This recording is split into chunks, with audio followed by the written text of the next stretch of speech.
ఇంట్లోనే దహీ పూరి ఆర్ మసాలా పూరి ఎలా చేసుకోవాలో చూపిస్తానండి. ప్రొసీజర్ అంతా రెండిటికి సేమ్ అండి. కాకపోతే దహీ పూరిలో పెరుగు వేస్తాం. ఈ రెండిట్లో ఏంటంటే అయితే బఠానీ చాట్‌తో అయినా తినొచ్చు, లేదు అంటే ఆలు చాట్‌తో అయినా తినొచ్చు.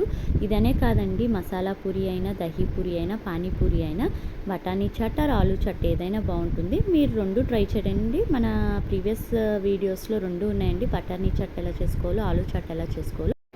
ఫస్ట్ ఆఫ్ ఆల్ పూరి వేపుకుని దాంట్లో బఠానీ చాట్ అయితే బఠానీ చాట్, ఆలు చాట్ అయితే ఆలు చాట్ పెట్టుకుని లైట్‌గా సాల్ట్, లైట్‌గా కారం, లైట్‌గా గరం మసాలా, లైట్‌గా చాట్ మసాలా వేసి బాగా చిన్నగా కట్ చేసుకున్న ఉల్లిపాయ, మీకు టమాటా ఫ్లేవర్ ఇష్టమైతే బాగా చిన్నగా కట్ చేసుకున్న టమాటా, అలాగే ఒక టేబుల్ స్పూన్ నిండా సాస్, సేవ్ వేసుకోండి. ఇది మసాలా పూరి అండి.